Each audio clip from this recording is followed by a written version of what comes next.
తాజా వార్తలను అందించే ప్రెస్ న్యూస్ కి స్వాగతం.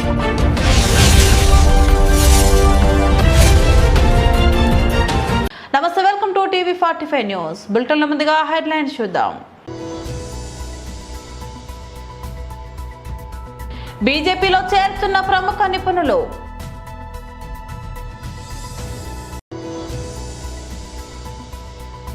ఎన్నికల కమిషనర్ ను కలిసిన అనంతరం మీడియాతో మాట్లాడుతున్న బీఆర్ఎస్ వర్కింగ్ ప్రెసిడెంట్ కేటీఆర్. 20 లక్షల ఉద్యోగాల కల్పన దిశగా కూటమి ప్రభుత్వం అడుగులు. టీడీపీ నేతలు మీడియాతో సమావేశం. తాడేపల్లిలోని వైఎస్ఆర్సీపీ కేంద్ర కార్యాలయంలో మాజీ MLA Malladi Vishnu press meet.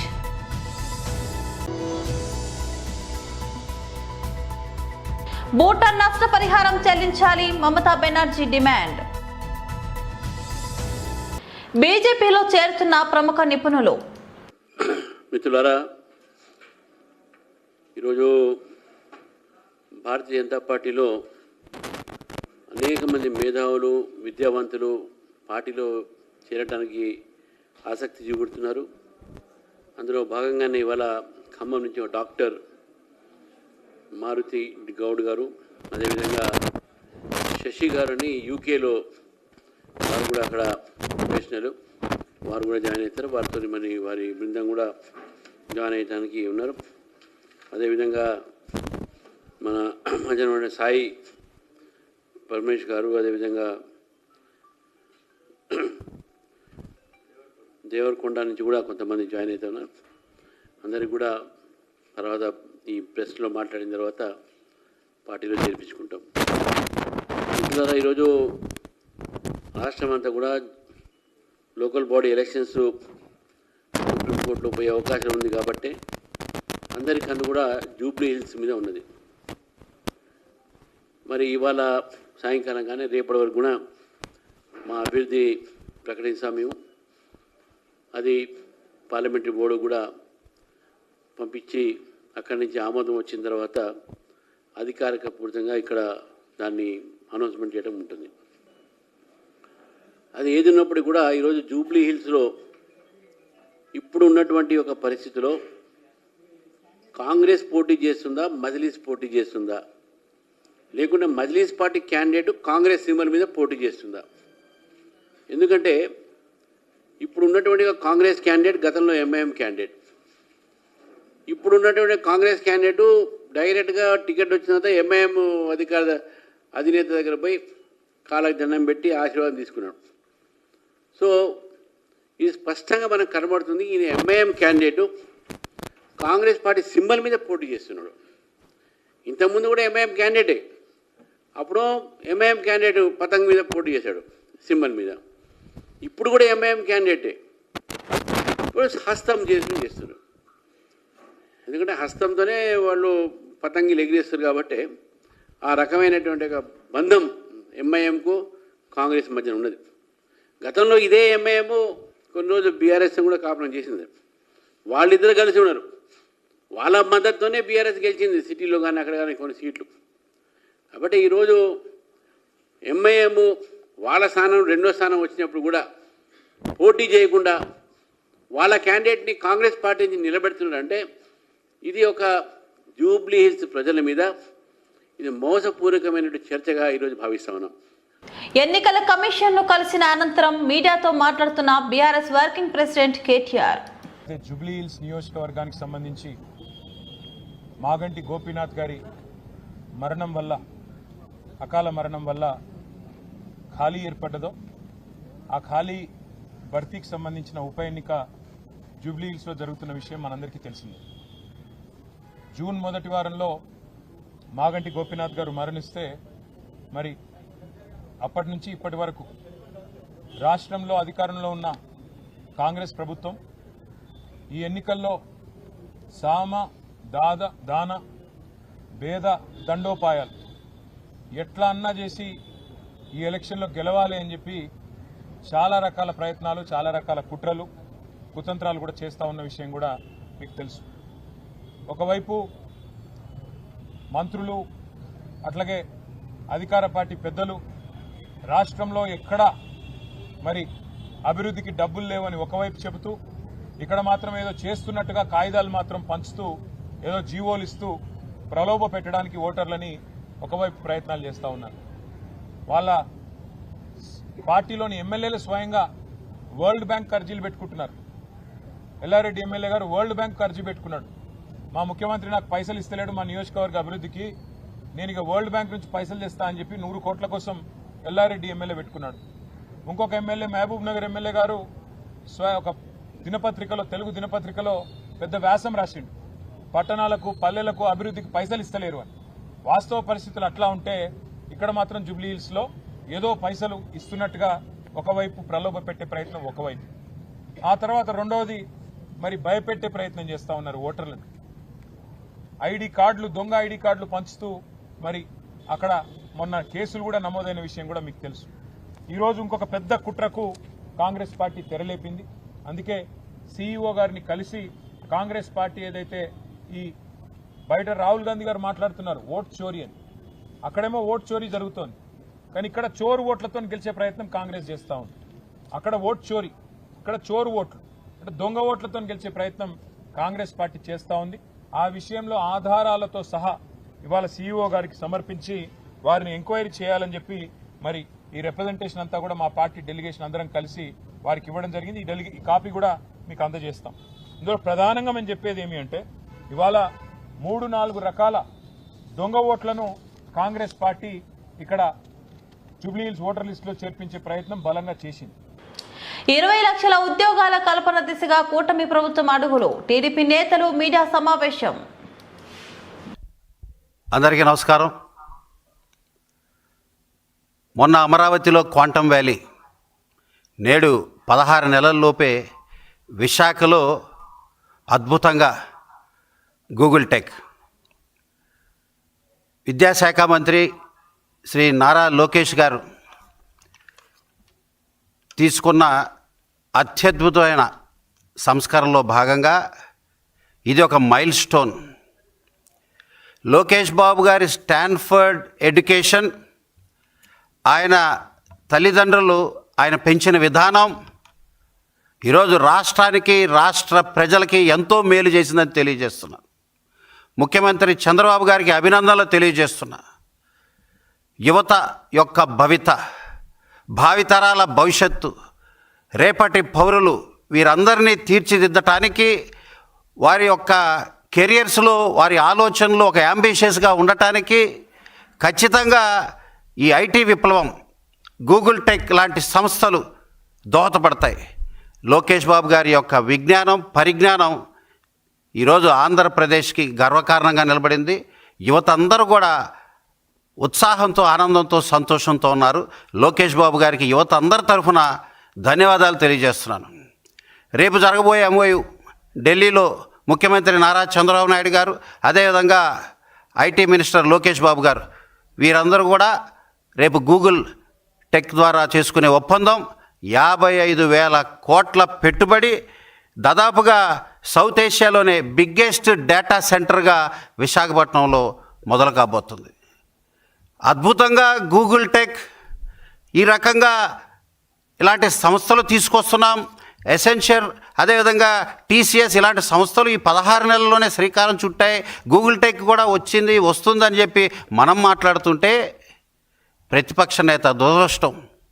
ఇక్కడున్న ప్రతిపక్ష నేత గూగుల్ టెక్ ఎందుకు, గోళీలు ఆడుకుంటే సరిపోద్ది కదా, పానీపూరి తీసుకొచ్చాం, బండిలు తీసుకొచ్చాం, అదేవిధంగా ఫిష్ మార్ట్లు తీసుకొచ్చాం, ఇవి కదా పరిశ్రమలంటే, ఎందుకు ఈ గూగుల్ టెక్లు, ఎందుకు ఈ టీసీఎస్లు, ఎందుకు ఈ సంస్థలని మాట్లాడుతున్నారు. చూసారా, లోకేష్ బాబు గారి యొక్క పెంపకం, ఆయన స్టాన్ఫర్డ్ ఎడ్యుకేషన్ ఒకవైపు, ఏం చదువుకున్నాడో, ఎంతవరకు చదువుకున్నాడో, ఎంతవరకు పరిజ్ఞానమో జగన్ రెడ్డి యొక్క ఎడ్యుకేషన్ ఒకవైపు. తాడపల్లిలోని వైఎస్ఆర్సీపీ కేంద్ర కార్యాలయంలో మాజీ MLA Malladi Vishnu press meet. ఈరోజు అట్టహాసంగా ప్రారంభించినట్టు సిఆర్డిఏ భవనం తాలూకా ఫ్యూచర్స్ అన్నమాట. దేశంలోనే ఎక్కడా లేని విధంగా రియల్ ఎస్టేట్ అమరావతి పేరుతో పూర్తిగా real estate business Chandrababu Naidu గారు చేస్తున్నారు అనే దానికి ఇదే ఒక పెద్ద ఉదాహరణ అని చెప్పి. సిఆర్డీఏ భవనం అమరావతిలో తొలిగా ప్రారంభిస్తూ ఉన్నారు. పురపాలక శాఖ, పట్టణాభివృద్ధి శాఖ అన్నీ కలిసి అక్కడ పనిచేస్తున్నాయని చెప్పారు. తొలి భవనం కాబట్టి అది తక్కువ వ్యయంతో చేస్తే బాగుండదని అనుకున్నారేమో. చదరపు అడుగు రికార్డు స్థాయిలో 11,002 రూపాయల 64 పైసలు. G+7 అన్నమాట, 7 అంతస్తులు. మొత్తం 3,07,326 చదరపు అడుగులు. భవనానికి ఏకంగా 338,14,00,000 రూపాయలతో ఈ భవనాన్ని ప్రారంభిస్తున్నారనంటే ఈ భవన నిర్మాణ వ్యయం 8,616 కోట్ల రూపాయలు.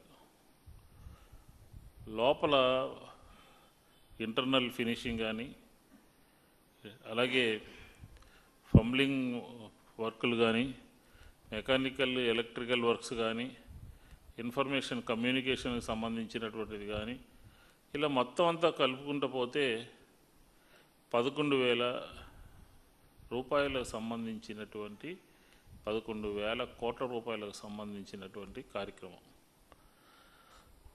అంతర్జాతీయ ప్రమాణాలతో రాజధాని నిర్మిస్తామని చెప్తున్నటువంటి సీఎం చంద్రబాబు గారు అమరావతిని ఖరీదైన ప్రాంతంగా భావిస్తూ ఉన్నారు.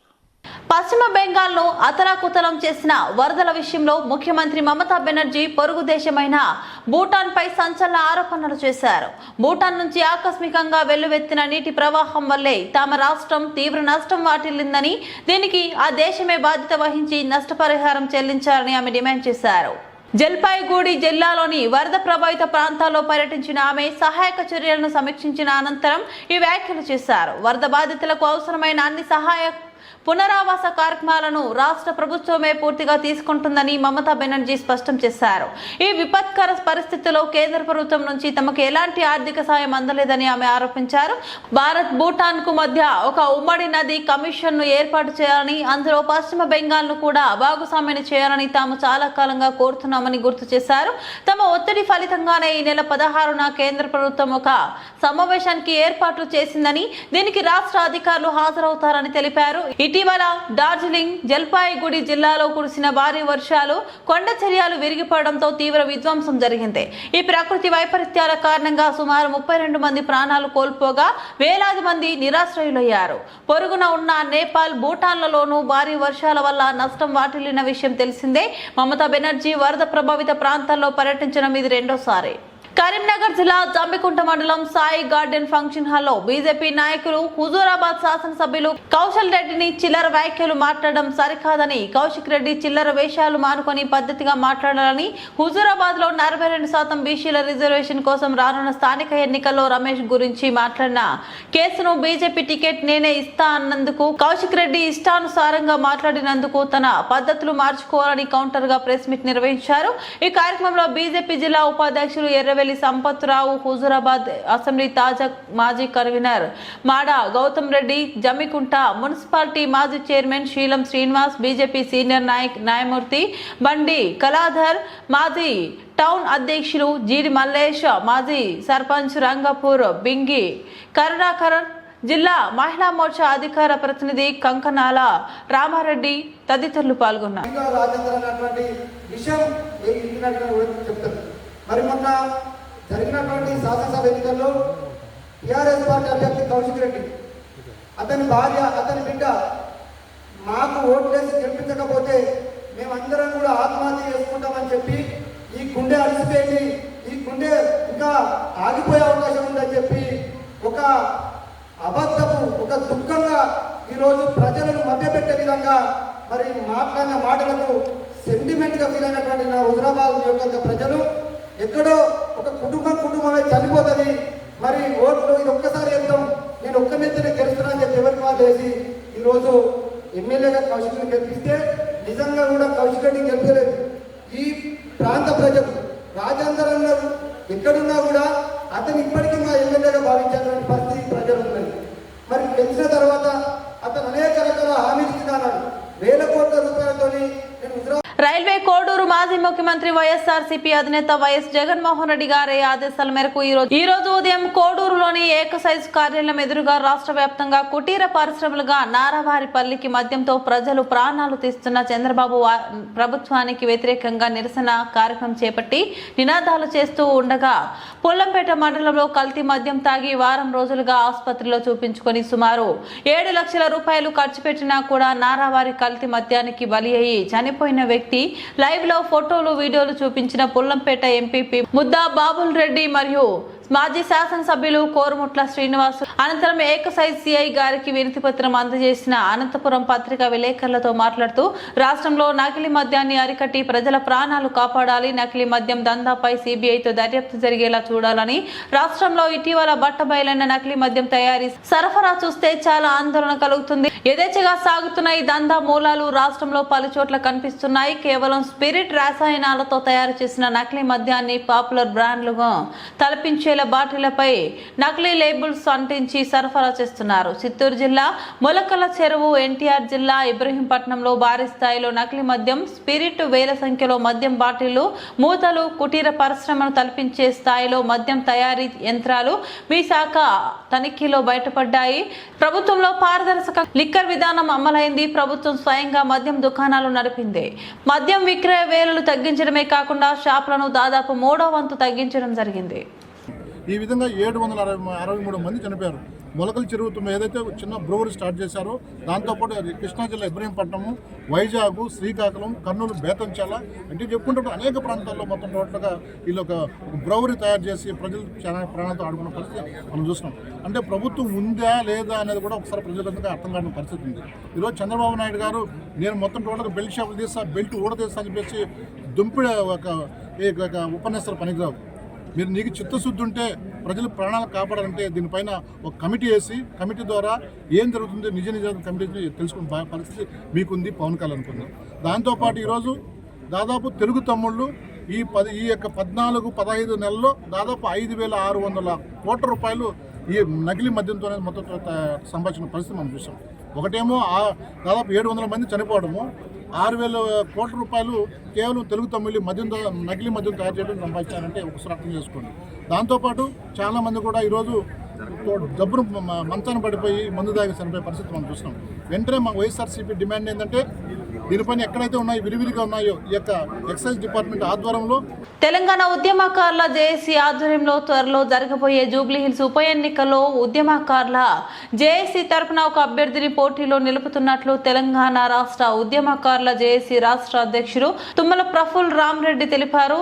తెలంగాణ రాష్ట్ర శాసన కోసం ఉద్యమించిన ఉద్యమకారులను పట్టించుకోకుండా నిర్లక్ష్యంగా వ్యవహరించిన రాష్ట్ర ప్రభుత్వం మిగతా రాజకీయ పార్టీలకు బుద్ధి చెప్పేందుకు హైదరాబాద్ సుందరయ్య విజ్ఞాన కేంద్రంలో ఉద్యమకారుల జేఏసీ పక్షాన రౌండ్ టేబుల్ సమావేశంలో తీర్మానించినట్లు ఆయన తెలిపారు.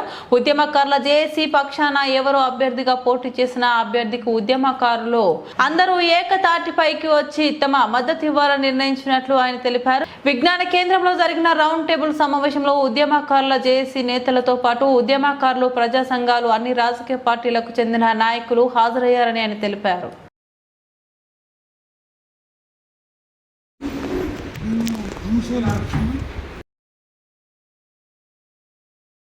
అధ్యక్షుడిని తెలంగాణ డెమోక్రటిక్ ఫ్రంట్లో భాగస్వామి. ఈరోజు ప్రజా సమస్యలు మరియు జూబ్లీ హిల్స్ ఉప ఎన్నికలపైన ఈ రౌండ్ టేబుల్ సమావేశము రామరెడ్డి గారి అధ్యక్షన మరియు సుద్దాల వెంకటస్వామి అధ్యక్షన జరుగుతూ ఉంది. దీనికి అనేక పొలిటికల్ పార్టీస్ ఉన్నాయి, ప్రజా సంఘాలు ఉన్నాయి. ముఖ్యంగా ఉద్యమకారుల పోరాట సమితి కూడా ఇందులో భాగస్వామి అయింది. దానికి తెలంగాణ డెమోక్రాటిక్ ఫ్రంట్ కూడా వాళ్ళని స్వాగతిస్తూ ఉంది. ముఖ్యంగా ప్రజల సమస్యలపైన ఏదైతే కాంగ్రెస్ ప్రభుత్వము హామీలు ఇచ్చిందో ఆ హామీలని నెరవేర్చడం లేదనేది నగ్న సత్యం. ఉద్యమకారులకు ఏదైతే చోటు ఇవ్వాలనో వారికి అధ్యయాలనో అది చేయడం లేదు. ఈరోజు ఉద్యమకారుల తరఫున జూబ్లీహిల్స్ ఎన్నికల్లో 100 మంది పోటీ చేస్తామని వాళ్ళు ఆల్రెడీ స్టేట్మెంట్ ఇవ్వడం జరిగింది. అందులో తెలంగాణ డెమోక్రాటిక్ ఫ్రంట్ కూడా భాగస్వామి అవుతుంది. తప్పకుండా బహుజన్ ముక్తి పార్టీ మరి ఇలా కమ్యూనిస్ట్ పార్టీ తెలంగాణ ఉన్నారు. ముఖ్యంగా మేము తప్పకుండా ఆ ఎన్నికల్లో ఉప ఎన్నికల్లో పోటీ చేస్తాం. బహుజన్ ముక్తి పార్టీ కూడా చేస్తుంది. కాబట్టి ఇంకో సమావేశం ఏర్పాటు చేసుకొని అందులో ఎవరు పోటీ చేయాలి ఎవరు చేయకూడదు అనేది కూడా నిర్ణయించే కార్యక్రమం ఉన్నది. అందుకనే మేము కోరేది ఏంటంటే జూబ్లీహిల్స్ ఎన్నికల్లో ఓట్లు పంచే స్థితిలో బీజేపీ కానీ కాంగ్రెస్ కానీ బీఆర్ఎస్ కానీ ఉన్నాయి. ఓట్లని కొనే సత్తా వాళ్ళ దగ్గర ఉండొచ్చు. బులెటిన్ ముగించే ముందు మరోసారి హెడ్లైన్స్ చూద్దాం. బీజేపీలో చేరుతున్న ప్రముఖ నిపుణులు.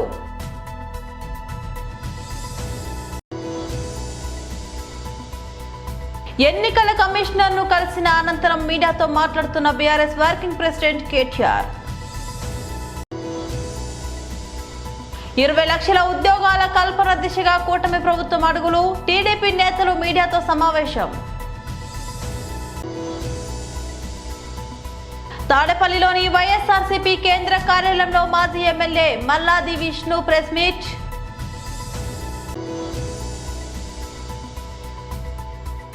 భూటాన్ నష్టపరిహారం చెల్లించాలి మమతా బెనర్జీ డిమాండ్.